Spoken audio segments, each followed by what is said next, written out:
Greetings and welcome to the Transform podcast. This is Christopher Anastasio, your host, and welcome to episode 3.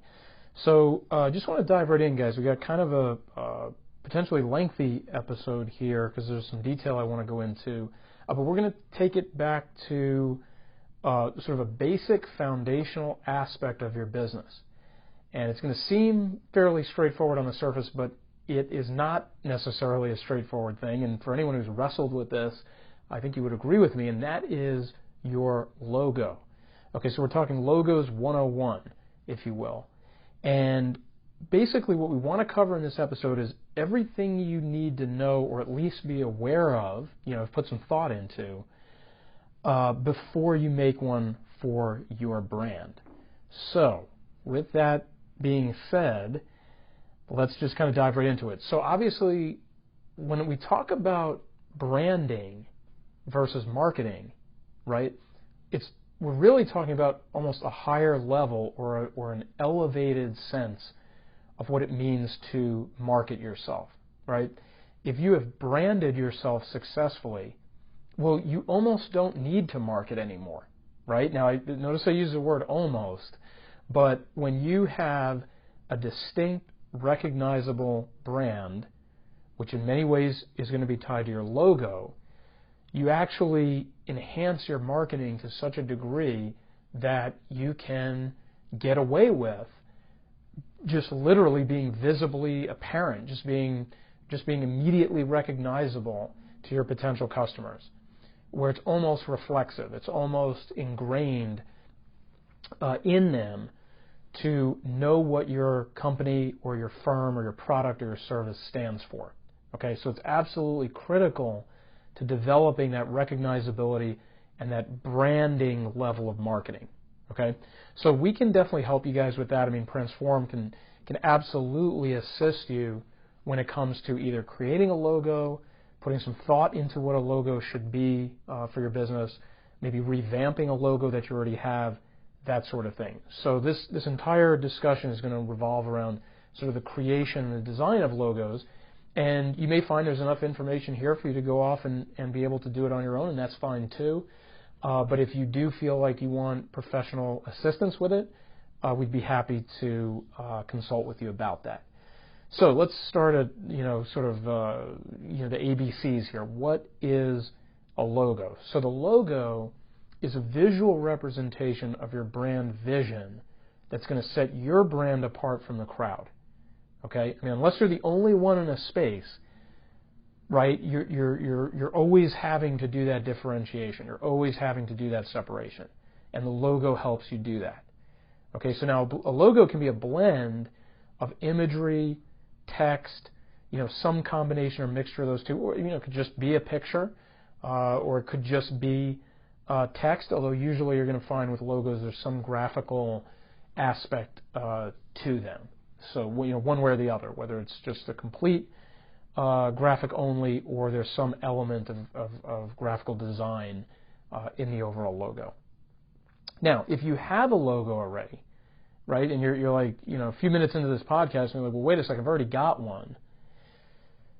The question is, whether you should go for a redesign. If you learn something on this podcast and it's not incorporated in your logo, or you already were having some nagging questions about it, the question is, do you go for a redesign? So redesigning is, essentially it's a modification you make in the existing design to sort of catch up usually with the latest trends, customer expectations, progressive shifts in your business. A logo rebranding can really mark a very significant milestone for a company. Okay, so for example, if you're planning to expand or you're changing your mission, you've taken on a new audience, then logo redesigning can be appropriate. I mean, it can be a nice way to kind of mark those transitions. So it's something to think about. And again, if it's something that you have questions about, you want to kind of consult about, Transform is here to do that with you. So, have you ever wondered why, and we're going to talk a little bit about, especially obviously from the graphical perspective, putting in essentially colors or combinations of colors into your logo. Okay, so have you ever wondered why Kentucky Fried Chicken, Netflix, Coca-Cola chose red, while companies like Nike or Louis Vuitton or Chanel preferred black. So there are very specific reasons why you could be using certain colors in your logo, and let's go over those now. So before we go color by color, let's just kind of linger on the fact that it's a known fact that colors have a tremendous power to elicit emotion and other behavioral responses from the consumer. Okay? So when you see colors in a logo, trust that those colors have been chosen deliberately. Okay, those colors have been contemplated and carefully, selected to convey not just a visual image, but a psychological reaction or a feeling in the end consumer. Okay, so let's talk about sort of the wide range of colors that are available to choose from, some of the best colors that you might choose, and how you can select the right one for yourself. Okay, so let's start with red, since that was the first one I mentioned for KFC and Netflix and Coca-Cola. So with red, you're conveying things like passion, urgency, excitement, sort of a prompt, if you will, to act immediately. Okay, now, again, these are not hard and fast rules, but I'm going to kind of give you, as we go along through these colors, some examples of industries that benefit from these type of colors. Okay, so for example, like news, media, okay, you'll definitely see red involved with those types of brands. Again, not exclusively, but of course, like CNN comes to mind right away. So the cable news network incorporates red into their logo. Okay, so that's one example there. Also, the food industry, you'll often see red utilized because of the whole urgency aspect. You're hungry and you want it now, kind of a thing. Okay. Okay, so the next one we'll look at is blue, and blue is often associated with trust, calm, loyalty, things of that nature. And you'll often see blue, interestingly, with things that have to do with money. Now, of course, people think of green when they think of money, but for firms like wealth-based firms, investment firms, banking, insurance, you're definitely going to see blue involved there. I mean, one famous insurance company in the United States, Mass Mutual, a very well-renowned insurance company, has used blue in their logo. It's the most prominent color in their logo. Okay, so it's just one example there. Okay, turning our attention to black. Black often conveys a sense of power, authority, sophistication, finesse. Okay, think about the famous credit card, the black card. Okay, if you have a black credit card, it's the highest level of credit or credit card that you can carry. But you often see this with luxury brands. I mentioned a few at the beginning, like Chanel, Louis Vuitton. Sports, tech brands will use black. So those are some areas where you'll see that color pop up a lot. Okay, the next one, yellow. Okay, so yellow is conveying things like optimism, warmth, friendliness, youthfulness, speed, clarity. So you would kind of choose this color to highlight, let's say, a cost-effective nature. Okay, so a good example here is like with McDonald's, you see the Happy Meals coming in these yellow boxes, or they have yellow panels on the boxes. So that's an example there. In fact, McDonald's combines both yellow and red, like we talked before with the food industry. Okay, so green. Green gives you that psychological sense of vitality, generosity, growth, wealth, fertility, relaxation, nature. Okay, so you often see a lot of real estate businesses that use that incorporate some kind of green into them as well. Just as one of several examples that may come to mind there. And lastly, orange. Enthusiasm, playfulness, creativity, happiness can often come from orange. So again, these are just obviously used sort of the major primary colors there, but these give you a broad sense of what a brand or a company is trying to convey when they incorporate these colors into their logo. Okay? Okay, so the next thing after color is your design style. Okay, so think about some of the really famous logos. Like, I think one that would often come to mind for most people is Apple. Okay, so Apple has the half-bitten apple. Okay, and what's interesting about the Apple logo is the designer, Rob Janoff, purportedly created the half-bitten apple to make sure that the logo didn't look like a cherry or a tomato. Okay, so it looked a little more definitive, that it had that bite mark in it like you might eat an apple. Okay, something of that scale. And it also kind of symbolizes the fact that the brand is for everyone to experience. So you're kind of like tasting, it gives you that sense of actually tasting the apple, right?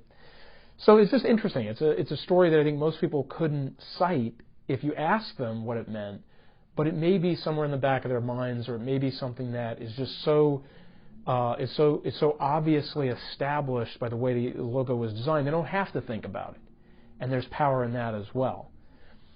Now, a wordmark logo is going to be a logo that is comprised of letters that are usually stylized somehow, right? So some really famous ones there would be like Coca-Cola has the script lettering, uppercase and lowercase. Google has the multicolor, and I think a few years ago they actually changed the font of their logo, but they have that sort of red and blue and yellow, if I remember correctly, mixture of colors in their letters, and it's very recognizable. I mean, everybody would recognize the Google logo pretty much immediately. And also Netflix, the red letters that are also sort of arched from going across from left to right.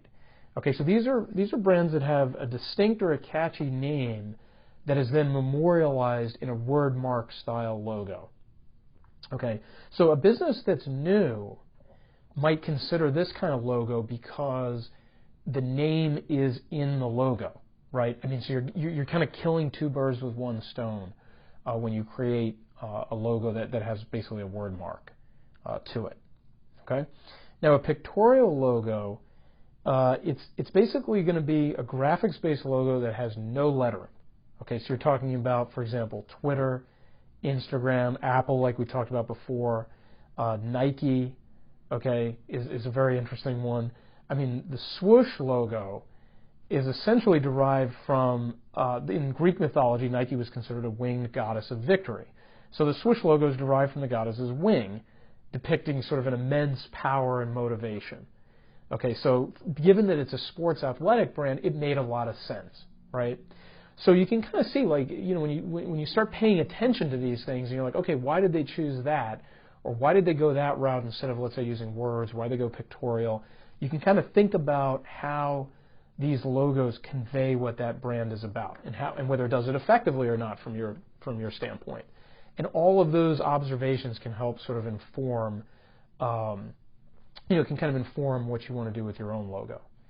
Okay, so the next one, we talked about the wordmark logo, but let's talk about a lettermark logo. So this is another word for this would be sort of a monogram logo, where you only have letters in the logo. And some really famous ones here are things like HBO, home box office, the television station, CNN or cable news network. I mentioned them earlier when we talked about red in news media brands and logos, and NASA, the National Aeronautics and Space Administration. So if your brand has more than one or two words, and I think ideally you have to have at least three, maybe no more than four, you can go for a lettermark logo.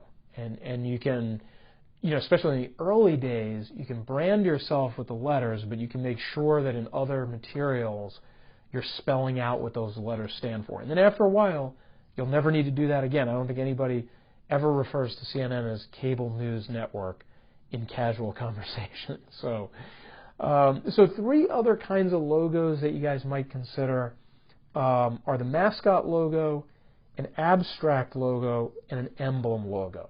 So a mascot logo is essentially an illustration that conveys sort of a happiness and a friendliness to it, but it's probably going to be on the cartoonish side, right? So it's a way to sort of showcase a lighthearted or a cheerful side of your brand and make that connection instantly when people see that image, okay?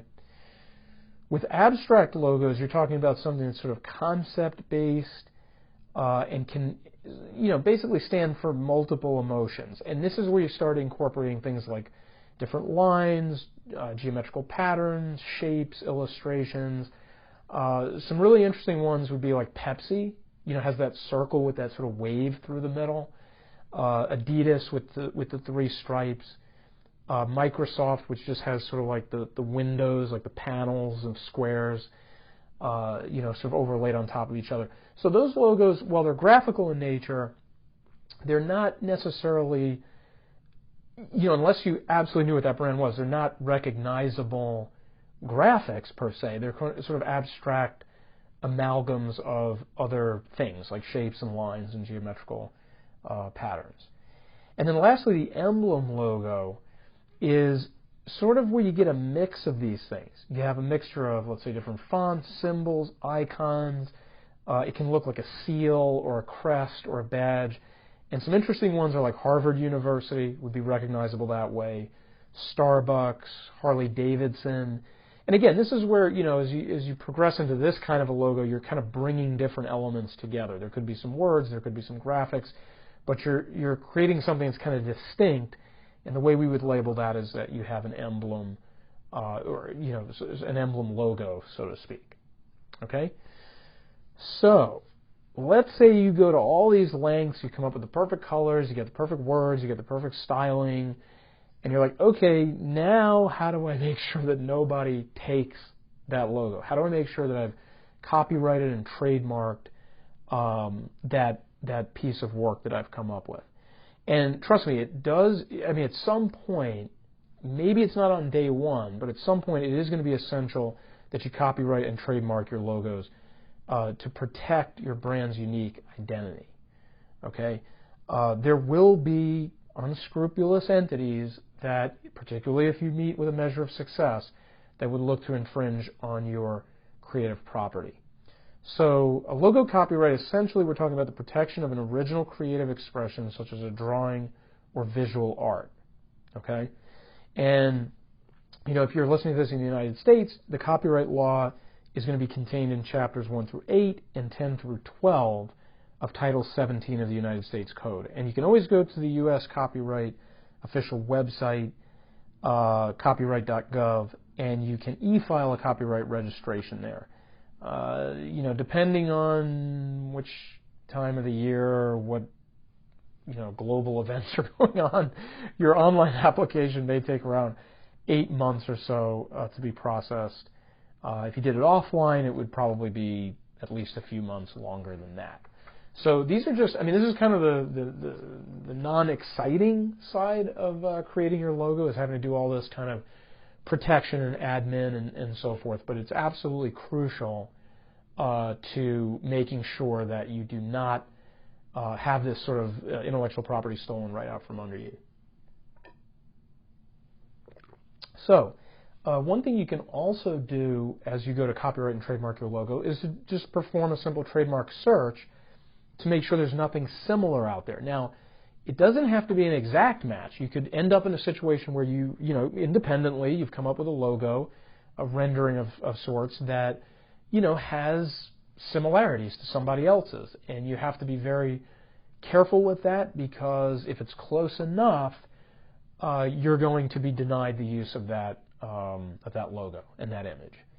So you can perform that trademark search on, again, in the United States, you have the Trademark Electronic Search System, the TESS, and you can actually just Google that. You can Google TESS or USPTO TESS and bring up that electronic search engine, and there's various fields in there you can fill out in terms of what the parameters are and how you want to search on it, how specific or how broad. And you can just run some searches and see what comes up. Now, once you've determined that it's safe to use what you've come up with, you can file a trademark application through what's called the Trademark Electronic Application System, or TEAS. And it's a fairly straightforward system. I've used it myself at times. You're going to basically fill out a series of fields that ask you different questions about who you are, where you're located, describing or uploading an image of the mark, and then assigning certain classes to it, so that the line of business that logo is associated with, they get classified together. And that's something to look out for, guys. I actually personally have run into some speed bumps there before. But if you choose certain classifications for your trademark that you then realize later are not the correct ones, you may have to go back and pay extra fees or redo the application, or maybe even you may even lose the trademark protection that you may have otherwise gained. So that's just something when you guys go to do, if you make it that far in terms of finding a logo that you want to put into the system and trademark, that's something I would just double check, is look up the different classes of trademarks, maybe get some legal advice on that, and make sure that when you describe your business, like, hey, I'm in the business of providing X product or X service, that gets properly associated to your logo. Okay? Now, once you have that USPTO registration that comes from doing all this, and you now have proof of a legal trademark ownership as well as the documentation to go with that. So now you're sort of fully protected against any infringement or somebody trying to, make a copy of what you have that's really close in nature, could be confusing to an end consumer, that sort of thing. So, we'll kind of wind it down here, guys. I mean, we went through, again, some of the basics on, color and type of logo and styling and things like that and protecting it.